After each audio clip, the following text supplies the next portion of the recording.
everybody. My name is Angela Miller of Concordia Consularis, the spiritual and business agency of the Fifth World of Peace.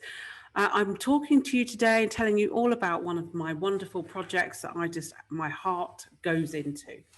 So that is the project of Women's Work International. You can find us on social media. This is a project that we're about to engage in hands-on in reality in Mexico, in Malinalco, where we will be opening a flagship center to assist women in circumstances that seemingly are out of their control. And that's where a woman is born into an educational level that is not supported or will support a career, an independent life away from husband, system, state, religion and culture.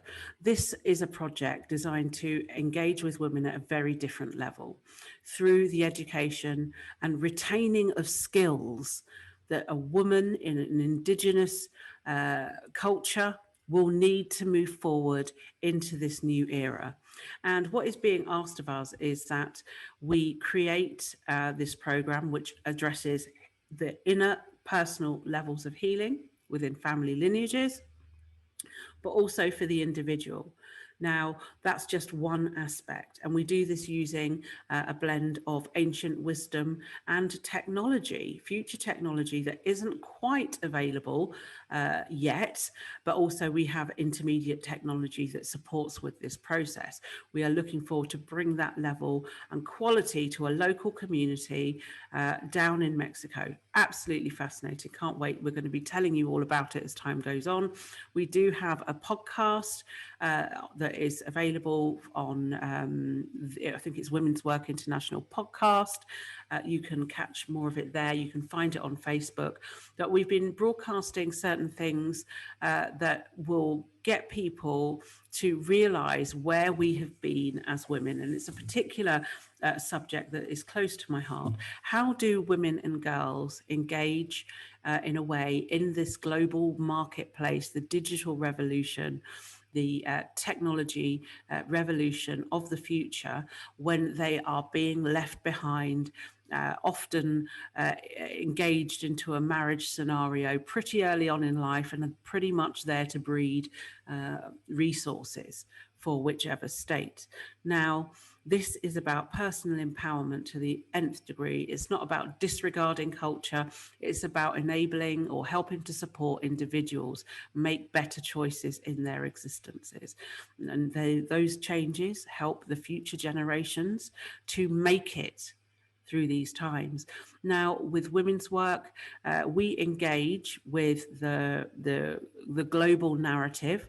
We see what is planned for women from different cultures that are not European or USA or any English-speaking country there. We see that the global leaders all have a particular way.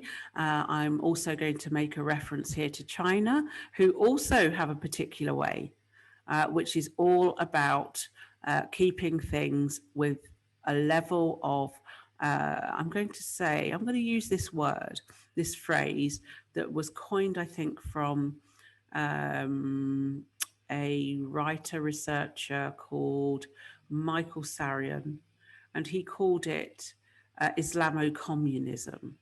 Now, anybody who has engaged with the story of the system and what it has done will see this edging forward bit by bit, slightly, ever so slightly across the story of the patriarchal concept. What that means for everybody else is that you jump on board or you are moved off and out of the picture. So there's this ever edging of domination and control through thought against the female. So when I say female, I'm referring to those women that go through all cycles of a woman's existence, physically, emotionally, mentally.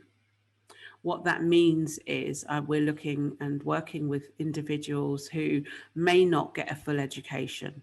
We will be supporting that, as well as the healing aspect of becoming empowered and becoming aware and conscious in this time-space reality of now moving forward. But also what that translates into being is retaining Indigenous awareness of ancestral cultures, skills, memories, creativity, and transferring it into this new arena so that you all have a position based on who you are and where you have come from. This will take you not only beyond into your community, but into the global marketplace where you have a right to be, where your culture has a right to exist and become anew and evolve in itself via you, via your future generations of self. So I'm really, really excited to bring this program alive. Our flagship operation will be in Malinalco, Mexico, south of Mexico City, in one of the most beautifully energized environments on the planet. We're going to be offering many, many support programs for those that are interested in running satellite education centres for this purpose. We'd love to hear from you. This is a wonderful project that many, many women will benefit from. Women are the birth givers of all life on this earth, male and female. Without women, you cannot give birth. No matter how many people try to do this synthetically, it is not a possibility. Why? Because our technology is different. So if you would like to know more, please do contact me via social media. Angela Miller, Concordia Consularis, the spiritual and business agency for the Fifth World of Peace, or at Women's Work International on Facebook. You will find me there, Angela at Sacred Women's Work. You will find me there. I'm sure you'll find a way to reach me, but please do check on our other YouTube channel, Women's Work International podcast, and you'll see us. Come connect and let us know if you want to work together, fund, or be involved with these groundbreaking projects that will roll out across the globe. Many thanks. So I would just, in this moment, like to just take a little fast forward to the next contractual stage of life while we're here. And it's a subject that I find completely fascinating. It's the marriage contract. Oh, yeah. Oh. Marriage contracts, obviously, you know, the thing you have to look at with marriage contracts is it's not just the marriage now. If you go back to the hand fasting, which is the actually binding. It's a binding of souls. It's not just a marriage contract, as in I'm going to live with you for my life, this lifetime. You actually bind those two souls together, so they keep looping around, going, "But I love you forever," until you release them. Get rid of those. So if you find that your wrists are suddenly starting to hurt while you're watching this, or often, you know, etherically we still have the tags, you know, we still have the ribbons attached to our wrists. It's true. It's so true. On mine, I read the information. Pain and suffering. I was condemned to a life of suffering. For my daughter, they wanted her soul. So you can imagine when you have got that data presented in front of you and you're reading that, and that's because it's from a construct. I'm mentioning that one for somebody else. Construct talk is about to materialize. I mean, the other thing as well is that you come under seals. And, you know, your family crest is another thing that will have impact on your soul contracts. you know, where you're holding things in your particular bloodline, whether it's family curses, intergenerational karma. There's so much, you know, that's held in your blood as sacred geometry that you're not even aware of, that will, even down to stupid things like going to the supermarket and buying too much, you know, it's having addiction problems, you know, they can all link back into what family bloodline you're in. And it's quite fascinating to see that in certain races and cultures who've adopted their slave person's name. Yeah. So they've adopted working out that karma still to this day. And that is rife in certain areas. You know, we're all under slavery. I mean, the thing is that people think that slavery was abolished. It wasn't. It just expanded across the planet. You know, it's like we're all bound by the ley lines and stuff like that have been overlaid onto the planet that we're walking through, and not even realizing that, you know, we're moving through these different spaces and how that affects our sacred geometry in our blood.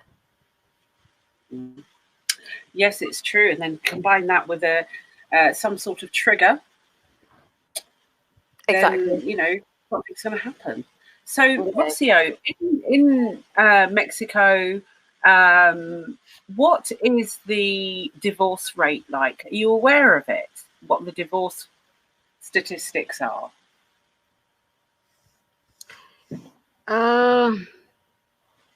In Britain, I think it's half and half. There's half of maybe it's 60% divorces we have. In Mexico? In England, in the UK.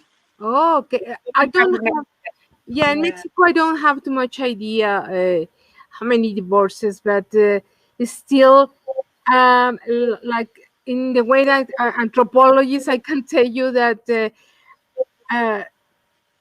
because the society in Mexico, how they still thinking about it, and the religion, that is other thing that is affected a lot in the families.